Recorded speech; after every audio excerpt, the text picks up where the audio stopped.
ground, boots up your ass. Yeah, I'm your host, Mike Kinney. And with me today is... Oh, you do a much better intro than that. I've heard you do this. I've heard you do our song. You didn't do yourself any favors just now. Like, give the people your actual impression of our intro song. For free? I'm doing it. I'm putting you on the spot. Let's see if you can do it, dude. What? Like, how cheesy do you want it? No, just like how you typically do it. Like when we're just messing around. Like when nobody's recording and nobody's paying attention and you're trying to make me laugh. Do that. Folks, I don't do that. Oh my God. It does not happen here. It does not happen in real life. I don't know why he's trying to put, some shit over on you, because that's not cool, but... All right, what's going on, everybody, and welcome back to episode... boots on the ground, boots up your ass, wrestling with tomorrow. Welcome to episode number 17 of Wrestling with Tomorrow. I am your host, Mike Kinney, and obviously with me today is... the guy with the Herculean handle, the longest, girthiest, bloodthirstiest handle on Instagram. Still without the check mark, too, because the jealousy's a bitch. I'm your co-host, Randy Harig, and I'm glad to be here with you tonight. Nailed it. No. You're damn right I do. First take. We're not even going to re-record it. Do you know, like, I just want the people to know we've never actually re-recorded anything. I mean, nothing. We just kind of let you have it as it is. If it's made it on the show, that's exactly what happened. There is no retakes. Contrary to popular belief, I do not derail the show that many times where he just says "fuck it" and then just like goes with it, and like when we derail the shit, that's the real shit show. I wish I could tell you all that this isn't how he is in real life, but I'm telling you right now, like with me and him, what you see is what you get. Like, this is it. So welcome back to the show. Hard to believe. I say this every time. Hard to believe we're at episode 17 already, but so much stuff has happened. This is the first show since my return match, and I think that it's time to really kind of break down everything that happened on November 1st, 2025. MAW's Grand Slam VII, my return match, my one and only match that I will have. Yeah, I mean, it's been a crazy ride. And before I want to acknowledge somebody right out of the gate is Paul Verk. Paul Verk is one of the top talents in MAW. Frankly, he's one of the top talents in the Midwest right now. And he's in the locker room with me. And he came over to me. Clearly I was probably pretty nervous, right? And he came over and he's like, just enjoy the ride, man. Like, slow down, soak it all in. And that was very helpful, because for me, I was, there's just so many moving parts to everything. And man, what a night. Well, and you did so many things, having this planned as your last match and stuff that you normally don't do on a show. You get ready for the show, prepare, get dressed, do that stuff, do your match, chill, hang out with the guys. This had so many other moving parts for you that I'm suppose, not only the match, but there are 15 things on your mind. Yeah, I mean, I want to thank you, Randy. I want to thank Corey, who was along with us. Shout out to Corey. Yeah, nice kid. He requested me on Facebook. We're friends now. Well, good deal. He's a good dude. Yep. He's good people, man. But having you guys around and helping out and making sure everything flowed really well. You guys took a lot off my plate so that I could focus on my performance that night. So I want to say thank you for that, because honestly, man, you know how I get sometimes, and that was probably peak stress for me. And so I'm glad you were there for it. Hey, that's what we do. And I think I can speak for him too, Corey too, saying, we were glad to do that and to tear down the booth and stuff. So you don't have to worry about that, worry about stuff laying around, and you can concentrate on what you were doing, because none of us wanted the fans to get shortchanged, and they didn't. Yeah. It had to be, with it being the last, it had to be what you wanted it to be. It had to be Yeah. for you, for Aaron, for the MAW show, and for the fans. So Yeah. glad to do it. Yeah, and I think in a lot of ways, somebody commented after the match. There's been a lot posted on my social medias about a lot of footage that I had and just all kinds of stuff. And somebody commented that it wasn't Gator in the ring; it was Mike Kinney. And at first, I didn't. I read that and I went, "What does that mean?" And I think there's a lot to be said about that. I think that the lines get blurred sometimes between, your wrestling persona or your stage persona or your professional persona and your real life, right? Mm, I think that a younger Mike may have taken offense to that because I worked so hard at that Gator character.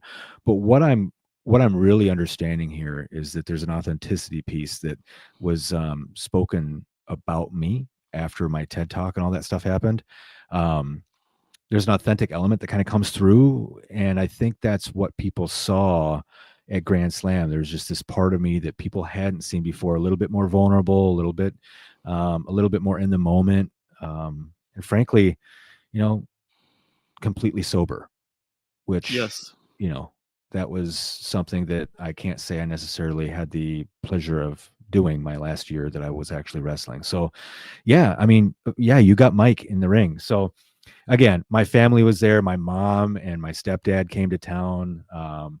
My wife's side of the family, some of them were there. So it was such a my kids were there, and we'll talk more about that later. My wife, obviously, it was a great night. Lots of people showed up that I didn't expect. People I've worked with in the past, people that I've wrestled with in the past, people that were in the AWO showed up. And I want to talk about what we did after the show a little bit later on. Oh boy. Um, but Randy, I'd really like to get your perspective because I was backstage the whole time, and I didn't really necessarily feel the crowd out. I didn't see what was going on until I kind of got in the ring. So I want to know, like, from your perspective, what do we? Tell me a little bit more about like the overall like show vibe, like what the crowd energy. Just speak to me about that a little bit. Yeah, I'll do that. Um, just to cap off the last thing you were talking about, I think you melded with Gator McGraw, and the best characters are somebody's personality that's way over the top, and I think you did that, and people can see that that was you. It wasn't a character Yeah, that so to me that's it's actually complimentary, I think. yeah, That's the way I look at it. Hearing you see it, I didn't read that, but um I think that's good. They saw your emotion, they saw everything. It wasn't just a match. right. It wasn't just I am mad at you and we're gonna wrestle and then somebody wins and we go home and whatever. No, this was something much different than that. But Hmm. if you missed it, you missed out on something special. And something special also being the show. Yeah. Um, What they draw? They said they drew like 1,500 or something like that. There's a lot of people there, dude. I don't This is the know, biggest crowd I've ever wrestled in front of. but yeah, it was big. And what they do is they have the production value of a wrestling event on TV, or a house Yeah, show or whatever. yeah. Like they This is have top quality from everything. top to bottom. Yeah, yeah. I mean, Absolutely. so They what a way to go out. Oh yeah, yeah. You couldn't have picked a better show to be on to cap it off. I Yeah. mean, really, you couldn't.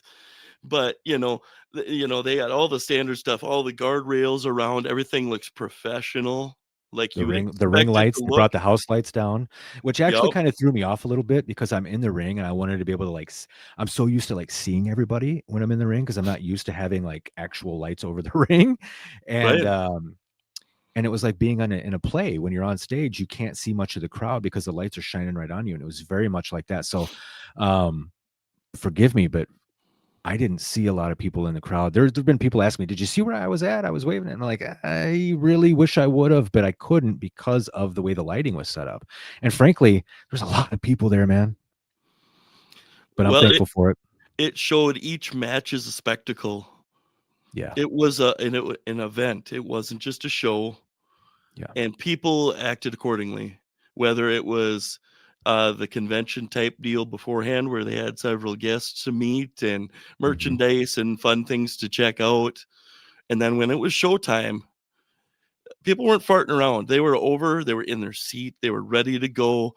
And I didn't get to see every match, but the ones that I saw, and even when I was behind the curtain and I was putting away our stuff from our booth, they were into every match. Yeah. There wasn't a stinker on there that people didn't give a shit. Yeah. They were cheering for everything. They were in the mood to be there. They're the fans that you dream of having. You're right. It was an event. It was an Mhm. event. It felt like it. It felt special to be there. Like I bought a ticket to this, you know. Yeah. It Yep. was very well done. So, Eli and Hollywood and David and everybody else um that puts that on, down to the kid that was running ring jackets and stuff to the back, Yeah. and everything else was top notch. Yep. 100%, probably the best produced event that I've been to, except for maybe like WWE. And Sure. even then, that's debatable, at how, because you don't get to see all that on theirs. Yeah, you're right. But Yeah, I mean, I definitely the guys who ran this. I want to thank David. I want to thank Travis. I want to thank Brian, and I want to thank Eli for even yes, giving me the opportunity to do it. Now, truth be told, wrestling is an entertainment industry. We had a certain amount of time that we had to fill, and we far exceeded our time. And so after Aaron and I finished our match, I kind of look over and there's one of the promoters kind of like waving me on, like, let's wrap this thing up. So part of me was trying to soak in as much of the moment as I could, but the other part of it was trying not to hog all the show either. So I was trying to like move things along the best I could and still kind of make it special for me and everybody else that was there to see it. So right. the other person that I need to thank that I haven't thanked yet is Aaron.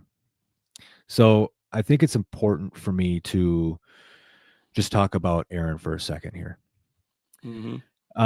There are certain things that happened that people didn't see. Um, Things that happened backstage, things that happened before the show. So I'm just going to pull the curtain back for you a little bit because I think it's important for context. Sure. Aaron and I, again, we've known each other for 25 years. I would not have trusted very many other people to pull me along in a match like that. I have so much more respect for Aaron for entrusting his body to someone that night who had not touched, had not been in a ring, had not had a match in 18 years. He trusted me so much to not hurt him. And I am eternally grateful for that. Aaron is a true professional.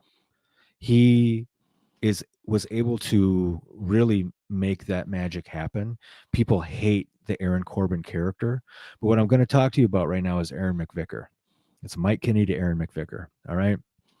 So Aaron McVicker is who Aaron Corbin is during the day when Aaron Corbin's not in the ring. And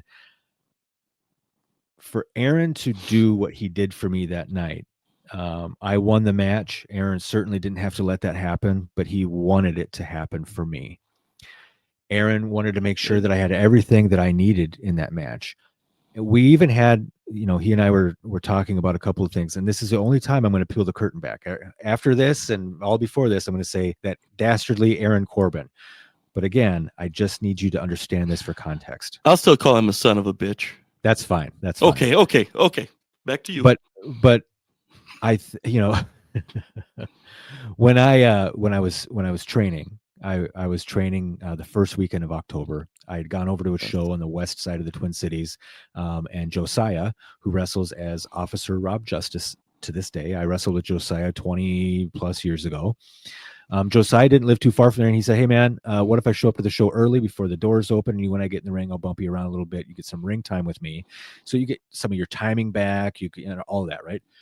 and it was awesome. Like Josiah was great. Here's the problem: I broke my ribs while we were while we were training, and I don't know how I did it. I know that there was a couple of things that we were doing where, you know, I was getting slammed and or no, I shouldn't even say that. I didn't even really get slammed. We were doing like shoulder tackle spots and I was just hitting the mat. It was nothing out of the normal. There was nothing extravagant about what we were doing. I broke my ribs, 43 years old. All right. So I was nervous. So what ended up happening is we put the broken rib thing into the angle here. And it was like a week later, Aaron and I had to do that contract signing. And we had this whole grand scheme where we were going to go through a table and do all this and that. And it was like, we can't do that. I mean, the doctor said, man, you shouldn't wrestle at all. Cause I did go to the doctor and he's like, man, you can't, your ribs are broke, man. So That's 100% true. yes. And I was like, look, the match is going to happen. It's just a matter of like, how healed up am I going to be by that point? So fast forward to the match, I felt pretty good, but I also had gone to the chiropractor the day before the match and just had him get me adjusted and stuff because my ribs were still kind of feeling weird. And he said, hey, you're going to re-aggravate your ribs tomorrow, no matter what. Best case scenario is that you don't have to go to the hospital. And I was like, yeah, well, that's kind of like, thank you. Like that should always be best case scenario, right? Confirmed. So Aaron and I are in the back and we're kind of talking through the match and doing this and that. And he said, look, I'm going to hit this neck breaker on you. And when I do, we're both going to hit the mat at the same time. You need to tell me if you're okay. Because that would have been the first bump that I'd taken in a ring in that many years, right? In front of a crowd anyway. So he hits the neck breaker and I lean over to him and I said, I'm not fucking okay. And Aaron, true professional, like I said, he's like, oh, no problem. We got up, we kept doing our thing. We kept going and going and going. And I didn't really bump too much more in that match. I didn't really have to because Aaron did all of that for me so that I didn't get hurt even more than I already was. Now my ribs were burning, man. Like it was bad. I feel good today. I had an episode earlier this week where I couldn't catch my breath because it hurt so bad. Mm-hmm. And I've gone to the back to the chiropractor a couple of times just to try to reset my ribs. They were kind of, I'm not a doctor, man, but they were out of whack. They had the chiropractor said he had to realign my ribs. So whatever that means to you. But again, back to Aaron. I don't think that I would have been sitting on my couch watching football and hanging out with my family the day after the match had I not wrestled Aaron. And not because he's not a tough son of a bitch, but it's because he's a professional. He knew how to get the most out of me for the little amount that he had. He knows that for me back in the day, I'm all entrance and exit, man. Like everything else that happens in the ring, I can get by, but usually the guy that I'm wrestling shines a little bit more because I get my intro and my outro. Like that's my deal. So that's really what happened. Now we just talked a little bit before about how I said, the lines are blurred between Mike Kinney and Gator Magraw, which is very accurate. I was backstage, my music starts playing. There's a video of it on my social media, and I just barely kind of like start feeling the rhythm of it again. Because I was standing back there. I still wasn't quite like feeling the I train saw starting to that. chug along. Yeah. You can Just kind see of it on like, me. I was just there, right? mm-hmm. Because I was in my head is why. I was thinking about so many things. I get in the ring, I do my thing with the singing and dancing, and I get my chaps and stuff off. And Aaron and I are standing nose to nose in the ring. And if you get a chance to see the video, I want you to pay attention to this. Wrestling is scripted from time to time. It just is. I'm not telling you anything that you don't know. Aaron and I didn't That script high school wrestling's that's right. scripted. The shit on Aaron, TV is real. Aaron and I didn't script out very much. We were just going to kind of like listen to the crowd and decide what we were going to do when we were in there. We had very minimal things that we had worked out. Mm-hmm. We were standing nose to nose. I didn't know what was going to happen. And he hauled off and smacked me so hard across the face. And you can see it on the video where I'm kind of turned to the side and I start kind of giggling, you know. And then I hauled off and I hit him so goddamn hard that my hand hurt right across his face. Well, And he plastered you a pretty good one too. oh, he did, Yeah, but I was gonna say that wasn't the little flick. That was a decent one. well, I talked to him afterwards and he Mm-hmm. said, hey, look, I looked at your eyes and you weren't there yet. You just weren't there yet. And I needed you to be there. And he said, after I hit you, I saw it. So Right. again, what he meant by that was is he was able to pull some of that like competitive professional wrestler out of me because it just wasn't quite there. And I didn't know it. But as soon as he smacked me, I went right back into the mode where it was time. It was time. And so you don't thank people very often for smacking you across the face, but thank you, Aaron. Had you not done that, I don't know what would have happened, but I'm glad you did. But yeah, man, the match itself, and everything, like even backstage, talking to some of the guys and just like being in those moments with them, it was great. Wayne McCarty, if you guys don't know Wayne is I guess now I'd call maybe like a retired ringside photographer. His work has been at the high seen at the highest level of He's one WWE. of the boys, Yeah. but he's Um, a camera guy, not a ring guy. But that's he's right. definitely one of them guys. I adore Wayne. Wayne came out of retirement specifically just to shoot my match. And Wayne, if you're listening, thank you again for that. I am so It appreciative. was good seeing Actually, you. dude, seeing him ringside, added some like extra level of like comfort for me because Wayne was at ringside for so many of my matches back in the day, and seeing him there, it was just like this familiarity to me, and it was awesome. And Wayne got some really really good shots, but Wayne came back to the locker room and he's chatting up, and Aaron's there, and you guys, some of the AWO guys were back there, and it was great. I had a really great night, and I don't want to overlook one more thing. I know I'm talking a lot about this, but gosh darn it, it deserves talking about. The crowd. The crowd, if you look back about how this year went for me, nobody, and I'm not going to say nobody, but a majority of the modern day Minnesota wrestling fans don't know who I am Right. because I've been away for so long. And MAW and Wrestle Verte and NLW, and I'm hoping I'm not missing anybody else, but there's been several promotions that have reached out and had me part of their shows this year, leading up from March of 2025 all the way to my return match on November 1st. I've been appearing quite a bit. So the fans started to get refamiliar with me, and I made some new fans out of it. And they knew, they kind of knew that there's some stakes involved here. And I think that sitting there in that ring, there's again video on my social medias where you can see me thanking the crowd, and that's about as sincere as I can get. Even the referee was, bless his heart, he's awesome. Um, we were all kind of getting emotional with it there at the end because my kids come into the ring. Um, my kids have never seen me wrestle before. I quit wrestling before they were born, and my daughter's a senior in high school right now, right? So this was a big night, and my kids came into the ring, and we're all hugging, and um, the crowd was there for it. The crowd made me feel like I had come home, and they didn't have to do that. Boy, they sure welcomed me back with open arms. And I want to think, if any of them are listening or any of them even care, I want to, if you were there, thank you, because it was a very very special night for me and my Oh, family. yeah, yeah. Not even being in the match, but just kind of being in the know of the thing and being there to watch it as somebody on the outside. They were sizzling for you, man. They were. Yeah. They were hot for you guys. Um, it wasn't like, oh, here comes the old guy, and it wasn't that. They were as respectful as they were when anybody else got in the ring. Tajiri wrestled that night. Yeah. They were just as respectful as that, and that's a pretty really cool thing to see. Yeah. I'm I'm going to say this. I'm going to make a declarative statement here, Randy. I am never going to wrestle another match the rest of my life. I for many reasons, but one of the reasons is that I that night, and I also want to say real quick, I did have a retirement match before. So people are saying happy retirement again. I did have one, and I totally had every intention of staying away. And we're going to talk about why I came back a little bit later.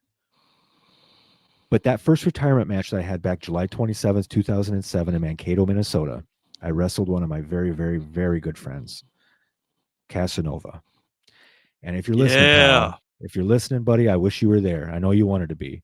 Yes. He has twins like I do, and it was their birthday weekend, and man, life happens, right? So I, no harm, no foul. But that night that I had with Nova was incredibly special, and Randy, you were there for it, and It was. I thought that was a night that I was never going to be able to get back, and I didn't want to. I thought I'm done, and away I go, and I'm gone. Right?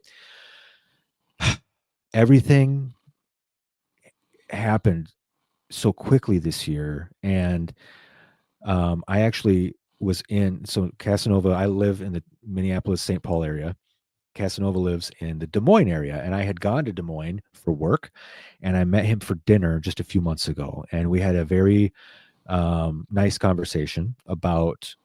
I was really just kind of like trying to apologize to him about, because like we had my retirement match already, and here I am coming back, and I just wanted to talk to him about it before it happened, and he totally understood what I was trying to do, and it was like he was super supportive about it, and he knows why. And so that match to me, I just want Nova to know that match was as special to me as this one I just had on November 1st. It always will be.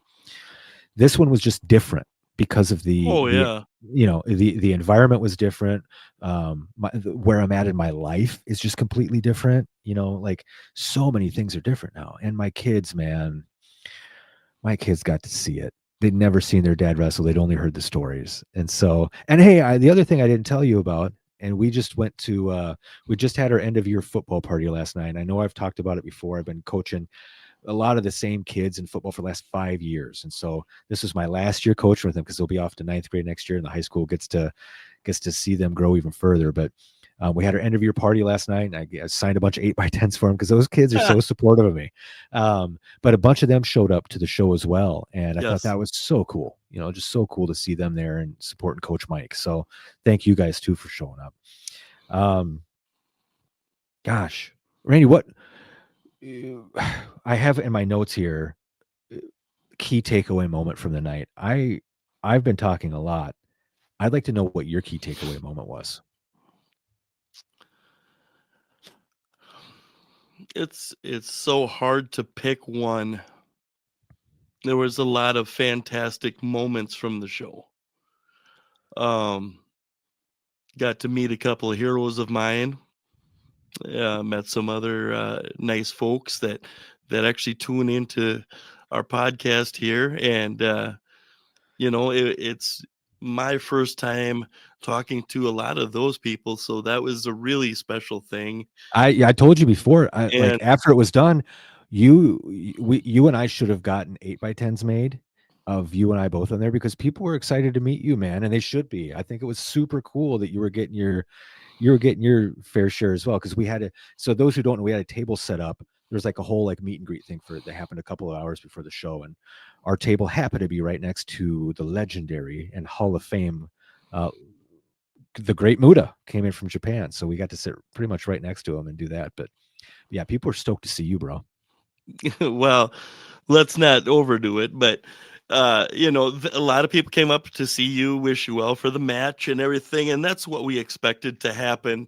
I'm just saying, pleasantly surprised on how many people stopped to say, "Hey, I listen," and you said some jokes or whatever. And if you enjoy anything that I do, I'm glad to have it and glad to do it for you. So that means a lot to me. You know, back when I was in the ring, the coolest damn thing for me would have been, you go to Walmart to pick up some deodorant or something. You see some little kid and he's pulling his mom's pants and he's going, look it.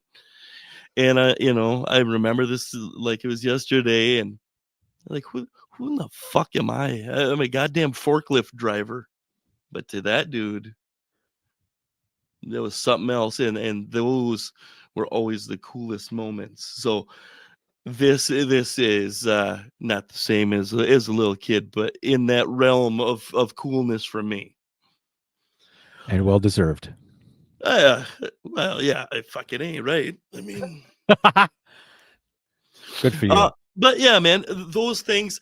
It was good to see you, to be there, to see you put a bow on this thing, Yeah. and for it to go off so well.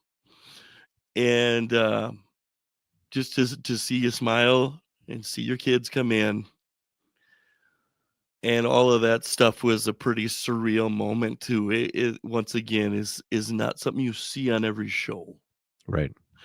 and obviously it can't be like that. But when you do get something special like that to happen, that's some of the coolest shit that can ever happen. It really Yeah. is. Yeah. And like I said too, your mom was there, some of your wife's family was there, and I know damn well your dad was in there someplace. Yeah. I didn't Y- run into him, but he was there. I know he was. It's funny because I told my mom this story. I'd gone earlier in that day to go get my hair cut, and I'm driving along, and Bullshit.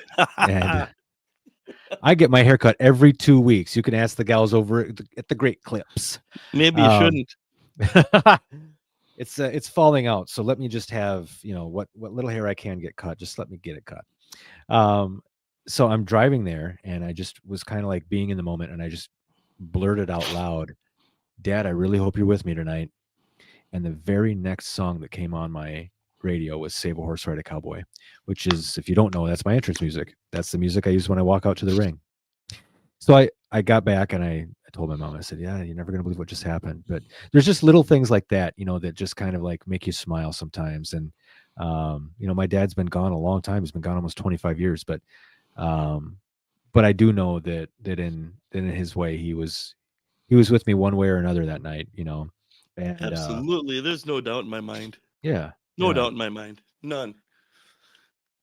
yeah. So I think for me, I did also gain a new level of respect for these guys that are doing this every single week, and I forgot how hard that the wrestling business is on your body. And these guys, some of them, at one point, like for me, man, over that 10-year span, I got up to a point where I was working 4 nights a week. Yeah.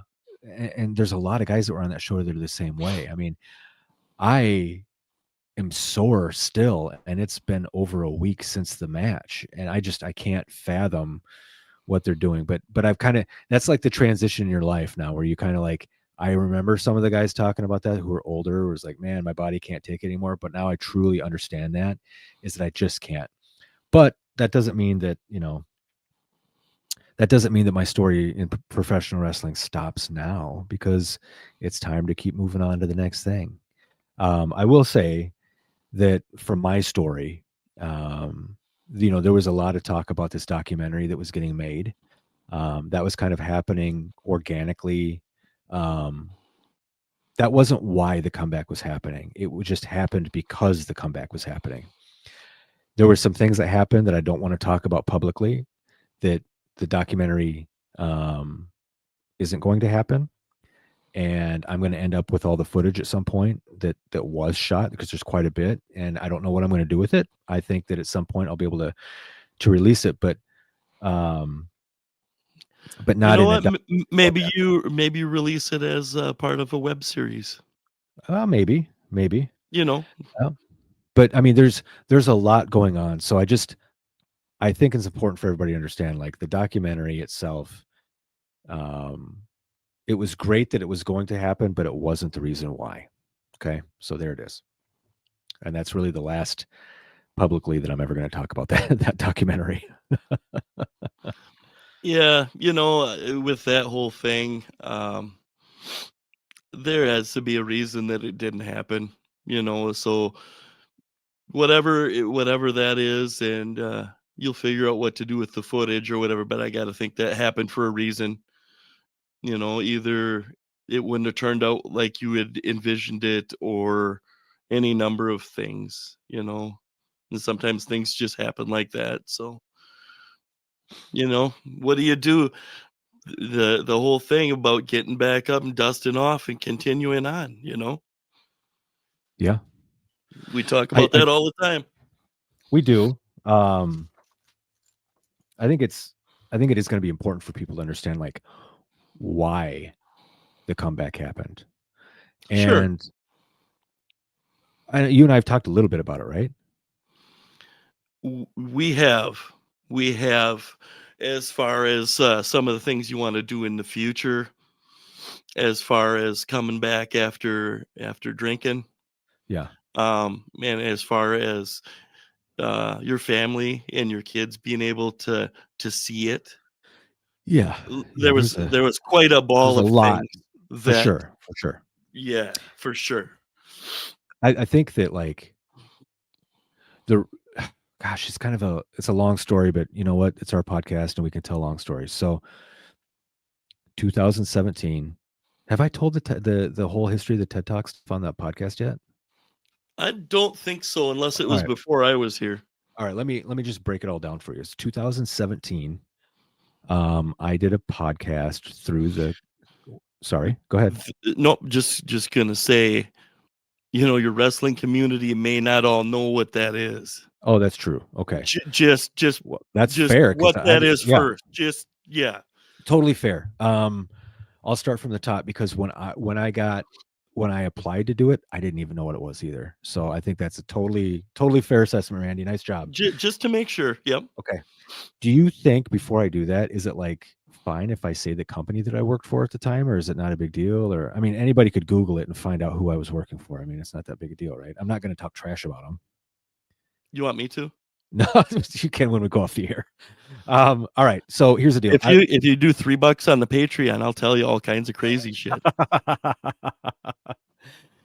I was working for UPS at the time. I was in upper management. I had been there for 14 years. I was busting my butt to get as far up that ladder as I could. Wrestling was way behind me. I was really career focused. I had also just started. This is 2017. I'm talking about now. I had just started going back to get my master's degree at that time, and the TED organization. So TED is you can go to TED.com. They have all these like 10 to 15-minute videos about just like an idea that they've expanded all these speakers, and they're just like normal people. They're not like professional speakers, but they had an idea. They wanted to expand upon it and explore it. And they go up on a stage, they stand on this great big red circle as part of the shtick, and people go nuts. Like there's a whole TED community for this thing, man. People, Yeah, it's become a it's huge a deal. big deal. Yeah, they show them in schools, Right. they do all that stuff. And anyway, so the TED organization and UPS were working on, or every year for like the 3 years up to that point, 2 or 3 years up to that point, they were working collaboratively to do a UPS and TED event, basically where they were soliciting all 500,000 UPS employees to say, hey, does anybody have an idea that they want to explore? And maybe you can stand up on that TED stage and give a talk. And you know, A I lot of have people would be like, nope, nope, nope, nope. well, and that's basically it, right? And so Right. I had seen a talk done the year before. This fabulous woman who I subsequently got to know just a little bit. But she's super cool, and she did a talk the year before, also a UPS employee at that time, on life lessons she learned from watching soap operas. Now, here's the caveat: if you do a TED talk, whatever it is that you speak on, you have to be an expert in it. So I can't do like a TED talk on changing the oil in my car because I don't know how to do that. But like pro wrestling, I got that down, right? So she had been in the soap opera industry before she came to UPS. Like she was a behind the scenes person. I can't remember exactly what it was, but that was her gig, man. And so I was inspired by that. So it was January of 2017. The TED organization solicited all 500,000 employees and said, hey, who's got the idea, right? I responded back and said, yeah, how about life lessons learned from watching professional wrestling? Because, if you're a wrestling fan out there, you know that life sometimes imitates art, and professional wrestling draws a lot from current events to be able to like make stuff happen. So anyway, and a couple of months went by. I forgot all about it. And the TED organization had reached out to me and they said, hey, we want to explore this idea with you a little bit more. Can you set up a conference call? Fast forward to them selecting me. They selected 12 people from all over the country. If you haven't seen my TED Talk yet, you can just Google Mike Kinney TED Talk. It'll come up. It's been It's a over, fun watch. It is. yeah, it's like It's 12 minutes interesting. It long, is. Yep. 1.5 million views. But here's what happened, right? Um, there were 12 speakers that day. Only 5 of us got selected to go to TED.com. And when that happened, I got asked to do a lot of speaking engagements. But because I worked for UPS, the agreement was, and I signed a contract that Um, any speaking engagements that happen have to be okayed by our corporate office. And if I take any paid speaking engagements and I don't necessarily loop them in on it, then my employment could be terminated, right? And so I was essentially at the mercy of them on what bookings I could and couldn't take. And it was, for the most part, it was good because if I was going to go take them, I'd be getting my salary. It would be a working day for me. And some bookings they allowed me to have, and some bookings they just didn't let me take. Well, fast forward a few years later. Oh, and the other thing you need to know about that is that if I ever left UPS, then I would be free from that contract. That was the only way the contract would be null and void, is if my term or if my employment was no longer in existence with them. Well, lo and behold, they laid me off in 2021, and which meant a lot of things. Devastation and heartbreak, but mainly it meant that I could kind of do what I wanted with the TED stuff. Now I put it all on the back burner because I had restraints by UPS, and then when I left UPS, it was like, well, I need to find a job, and I was looking for work and constantly doing all those things, just doing big boy stuff, right? So when I finally got settled in, it was the end of last year. I thought, okay, it's time for me to really start thinking about going out and speaking again. Like if I want to be a professional speaker. I want to do that for a living at some point. And I think that I needed more material because my TED Talk really only talks up into, for my personal timeline, talks up into the end of my wrestling career. Talks about losing my dad at a young age, talks about a lot of stuff, but it kind of has a hard stop. Well, a lot happened after my TED Talk. I got laid off twice in 12 months. I did a lot of stuff, right? So I thought, well, what can I do to kind of get my name back out there? And I was talking to somebody that I know that their background is in marketing, and they said, "Hey, what you ever think about like going back to wrestling?" And again, this is the end of last year, the end of 2024, and I said, "No, I'm not. I'm I can't do that. I don't want to do that." And she was like, "Well, The Rock does it," and I'm like, "Well, look, I'm not The Rock here, okay? The Rock, the Rock can kind of come and go as he pleases with the WWE. Nobody knows who I am. I've been away from the ring for so long." So we sat down and we said, if I had a comeback, what would that look like? Like, what would that whole thing look like from beginning to end? Kind of like an old school, like, 80s angle, man, where you just like grind it and you grind it and you finally have the big payoff at the end. It's not just like a 2 or 3 week angle. So we laid it out. I pitched it to MAW. MAW loved it. And it ended up being Aaron, lo and behold, was the guy that kind of filled the spot to be the villain in the whole story. And um, what's happening now is if you look at the story about my return, it was like I've had all these setbacks. Like that documentary is quite the setback. I broke my ribs. I did all these things, and I finally came back. I had that match. I had that moment with my family. I won, right? It kind of encapsulates so many things that have happened. It's telling the story about how we all have a little bit more fight left in us. And I made sure to say that on the microphone that night in the ring, by the way, on my way out, because I think You that's did. important. Yep. And what I'm going to do is I'm working on a keynote speech right now. It's called the Confidence Creed. I am taking speaking classes with the National Speakers Association. I'm in their I don't even know what it's like, their academy. Where it's one class every month for like 8 months, and there's all this homework and stuff when you're not in class, and it's awesome so far. I've been in 2 classes, and but all of this stuff that's happened to me this year are a huge part of this. So I think that, if you take my TED Talk, everything that happened after that and up through the match, I'm kind of marrying all of that and telling the story about how, like, it doesn't matter, like, it doesn't matter how old you are, how fat you are, how thin you are, how slow you are. None of that matters. Like, what matters is that you get back up and stop feeling sorry for yourself and make some shit happen. Like, that's what this is all about. You pull yourself up by your bootstraps and keep going. And I want people to understand that message, and I'm passionate about it. And I think that starting in 2026, I want to get back out there, and I want to start trying to get some public speaking gigs, man. And if you're listening to this and you book public speakers or you have an event coming up, man, reach out to me. We'll figure something out, because I really, really, really think that this is a message that's going to resonate across industries, across ages, across varying levels of audiences. And I want to be the guy that tells that story. And I'm going to. Absolutely. Hey, I just got an idea for a job too, man. You inspire me. I was just letting you swallow. That's what she said. Yeah. So got to She break it up a said, little bit. she said, I'm letting you swallow. Well, I'm drinking Mountain Dew, Randy. You Nice got to. fucking try. Jesus. Anyway, tell me about this job. So I think that I have a lot to offer to the speaking community too. Uh-oh. For one, I think I should be your opener. Oh, boy. But secondly, and completely aside from that, I'm going to open my own speaking establishment. We're going to call it the American Speaking Society, and I'll be the head.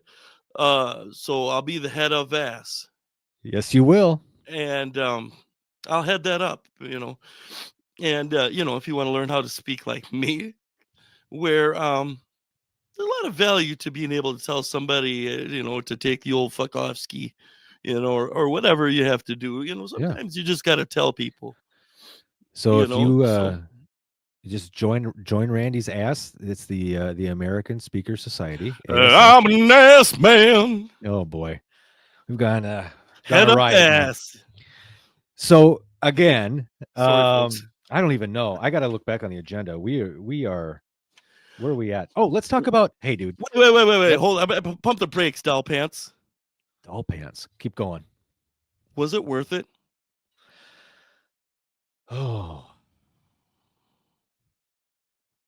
yeah. Yes, yes, it was.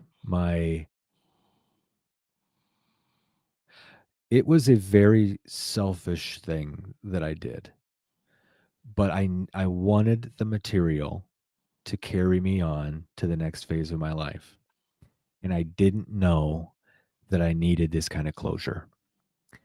And to have everybody else that we talked about earlier, including you and my family, to support me all the way through all of that and not think I'm an idiot for doing it, or at least not saying it to my face.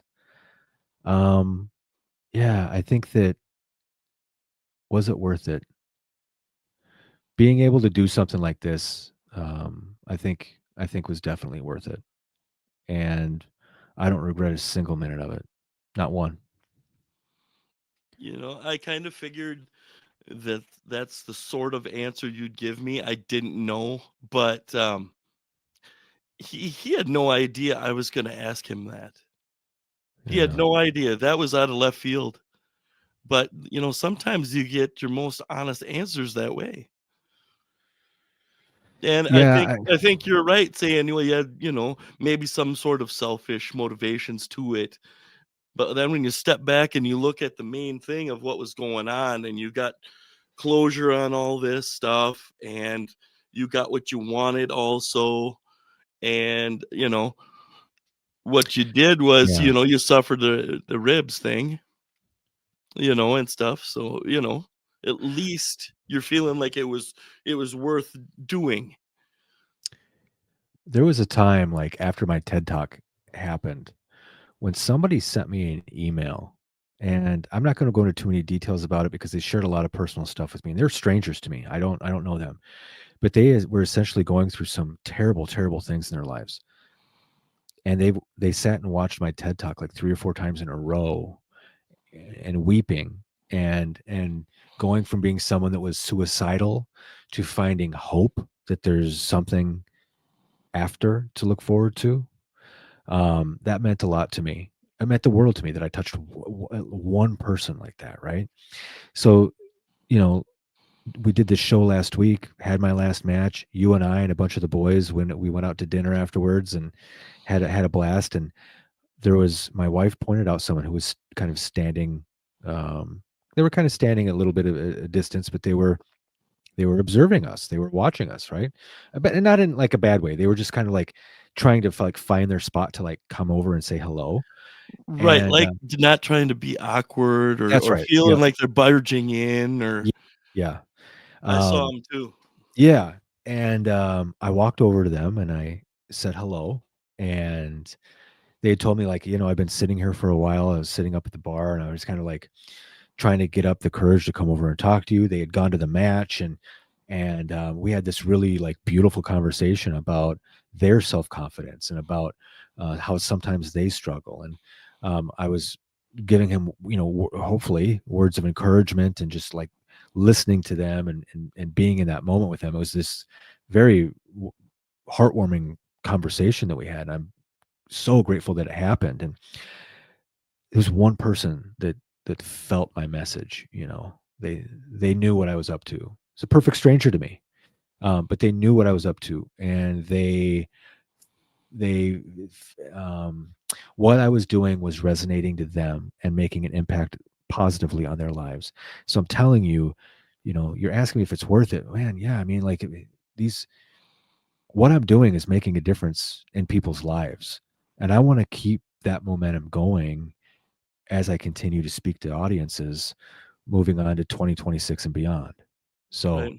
that was a very, very special thing that had happened, you know? Absolutely. See, I didn't know about the conversation. I know Yeah. you went and talked to the guy and everything, Yeah. but yeah, man, that the speaking that you did at the TED Talk, your want to get back into doing speaking engagements to help people out. Yeah. And even what we do here, I mean, we joke around sometimes and a lot of that, but um I think it's all making a difference to people, and we'll never know I know. how many people have listened in or thought, God, that's right. Yep. It's okay. What the hell? I'm gonna try again. We'll never know. So to actually get that little piece of reality that, hey, I really watched that, and that's freaking huge, man. Yeah, I know. That's so cool. I just wish that I could have like I could be financially stable enough with it to do it full time, to spread that message and help as many people as I can full time. And yeah, I mean, like, frankly, you got to get paid to do some of that. And You but do. man, but I do it for free. I'm going to tell you right now, you know how much money I made in that wrestling match? You know how much money I made all year long in every single show that I was on? Because I'm trying to spread this, because I truly believe in it, about what I was doing, about the message that was giving people. I got paid $0. Zero. I didn't get paid from anybody. Not one promoter paid me, but that was the deal we worked out ahead of time. I was coming into work for free. I made a little bit of money on merchandise on the side. The micro brawlers came out, some t-shirts and stuff, and I'm so grateful for everybody who bought any of that stuff. But listen, I wanted my message to get out there. And I told Randy before we started recording, I'd challenge any motivational speaker out there. Would they do it for free? Do they believe in their message that much that they would do it for free? I don't know. Maybe they would, maybe they wouldn't. But I'm living proof that I did. And Hmm. I believe in it, and I think it's been a heck of a road, and it's time to shift to the next thing, Randy. In a couple of Okay. weeks, couple of weeks, couple of weeks. I'm getting fired up, dude. In 2 weeks, on November 22nd, 2025, Randy and I, and the Wrestling with Tomorrow podcast will be hosting our the first time you and I've run a show together in a very long time. Lucha Union will be at the El Peral Ballroom in Austin, Minnesota, Saturday, November 22nd. Go online at luchaunion.com, buy your tickets now. Tickets have already started selling online. It's pretty Yep. cool to see that happen, man. And like, people are getting excited about this. The city of Austin's getting excited about this. We're getting a little bit of buzz online and stuff now. We've started announcing some matches. Yep. So yeah, it's going to be a special, special night. I cannot wait. This Yeah. is what I've evolved into, aside from wise assing and such. Um, I decided a long time ago I wanted to create the stories that people would come to the show and they'd be upset and then they'd be so happy when something happened that they wanted to, and I want them to get on the roller coaster that I create and take them up and down and around the show and leave, maybe with their family or some friends and be like, that was fucking awesome. I'm so glad we went to that. There are so many talented professional wrestlers and luchadors that are going to be involved in that show that I haven't even seen perform live. Some of them I'm super excited to see them perform live.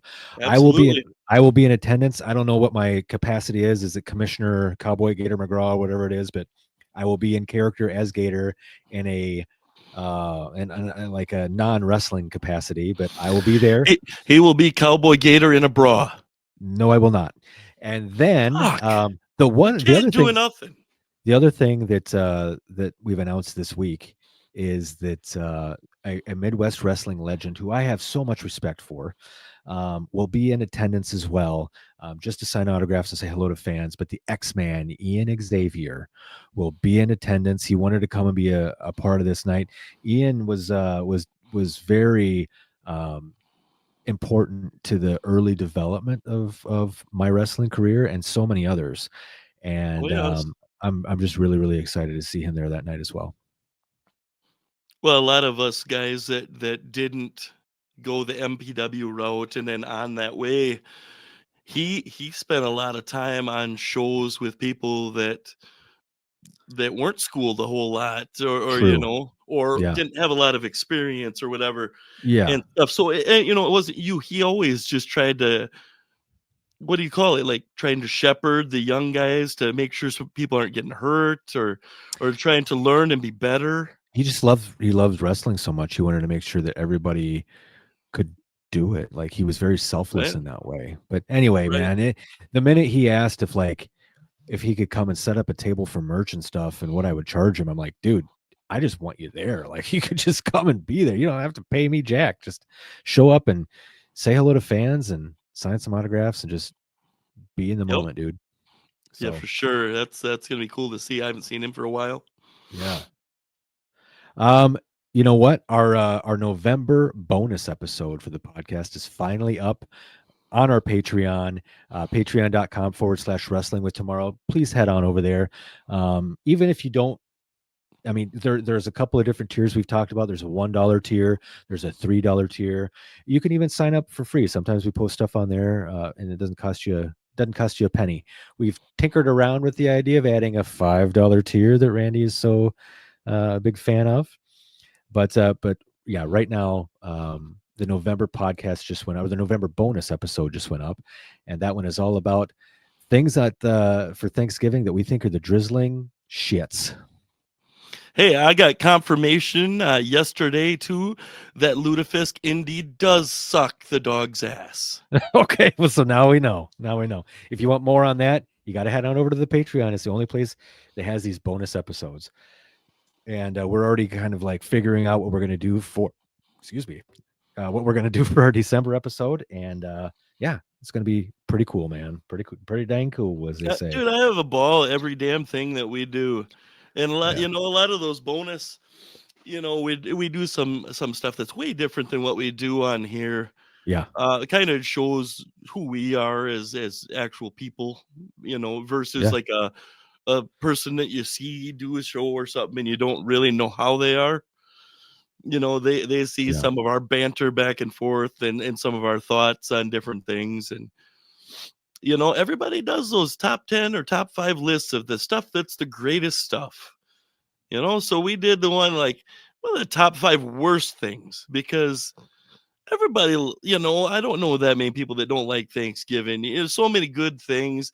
You try to have one plate of food and that never works.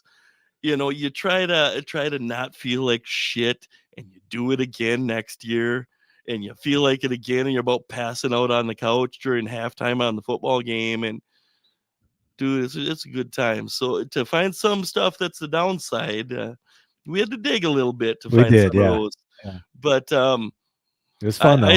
I stand by the 10 that we picked, though, that they are the shits. You're right. You are right.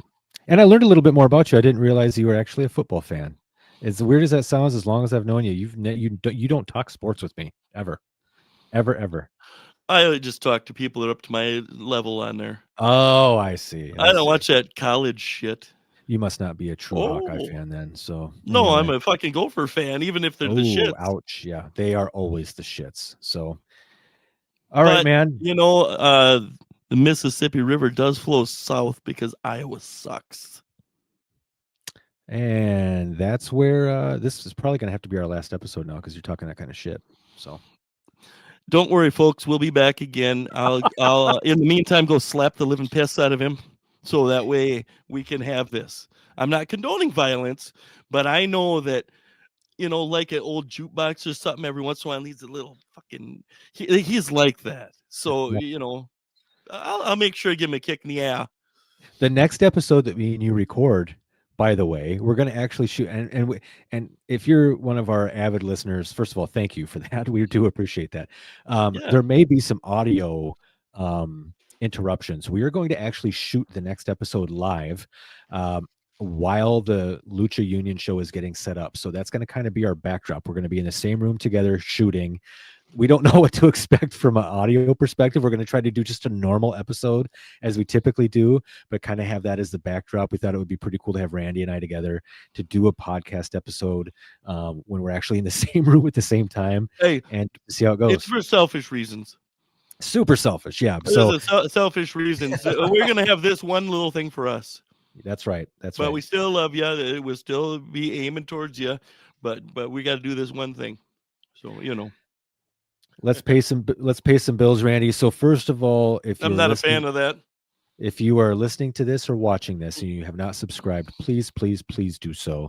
Share this podcast. We want as many people to be able to hear it, see it, listen to it, whatever as possible. And if you can at all, wherever you listen to it, please leave us a 5-star review. That helps us get us noticed so many more places and to help spread this podcast as far as we can. Yep, throw up a like, hit that notification bell so you don't miss out on anything. Any of that stuff we appreciate so much, and I know everyone says that, but Yes. we are 100% honest about that. We're trying to grow the channel. We're trying to get the message out to more folks too, so you can be a part of that. That's right. And to find both of us, if you want to find me, we want to talk about getting me booked at one of your businesses so I can come out there and spread this message about the Confidence Creed. You can, my website is kinneyconfidence.com. You can get the micro brawler. If you haven't gotten the micro brawler yet, now is your chance. Strictlygator.com. I have some of those left. I am ready to ship them out to you. I've sold an amazing amount of them actually since the show ended. Fantastic. Yeah, dude, it's Good been deal. pretty cool. So strictlygator.com, go get your microballer before they're gone. Find me on the social medias at Gator Magraw. Make sure you find this podcast out on the social medias as well. On Instagram is at wwt.pod. We are on TikTok at Wrestling with Tomorrow. And our YouTube channel is at Kinney Confidence.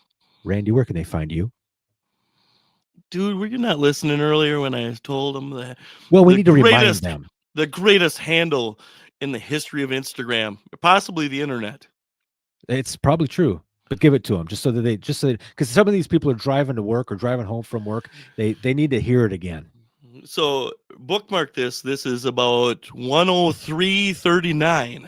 If you want this on Instagram, Randy _ Harig _ Wrestling W Tomorrow at Instagram. No blue check mark. Them sons of bitches are jealous of me because they have like 6 letters and I have 45. You sure do. Yep. All right, Rand. Hey, everybody out there, I want to thank you very much for listening to the podcast. But I think that we need to go out on a high note because, Randy, I know you got it in you. Close us out today, pal. Give it to him. The only white man to ever make me moist, Mike Douglas. I thought for sure. I'm sorry. I thought you were gonna sing the song to like get us out. Oh, you want the song? I thought that's what you were gonna do. I didn't know you were gonna do. I did it twice. Nutty What the fuck Professor do you want? impressions here. I want you to do it. I want you to do the real one. Outro, pal. Give us the song. Do it. You know, Oh boy. I'm just gonna shut this thing down and we're just gonna say goodbye. Yeah. me. I don't know. I can't think of anything else that they do on cartoons before they sing something. Maybe little thing. You want the boots on the ground? That's what you want? That's the one? That's what they all want, Randy. Give it to them. No, I did not do the original recording. Thank you for clarifying that. Yeah. So that wasn't fantastic, and then I'm the shits at live. That's the disclaimer here. We actually hired a professional to do the intro and outro. Randy, though, I mean, yours is pretty special too. So give it to him. Make sure give it to him. Oh well. Oh, Jesus. Boots on the ground, get the boot up your ass. Wrestling with tomorrow. Thank you, everybody. We'll see you on the next one. Arrivederci.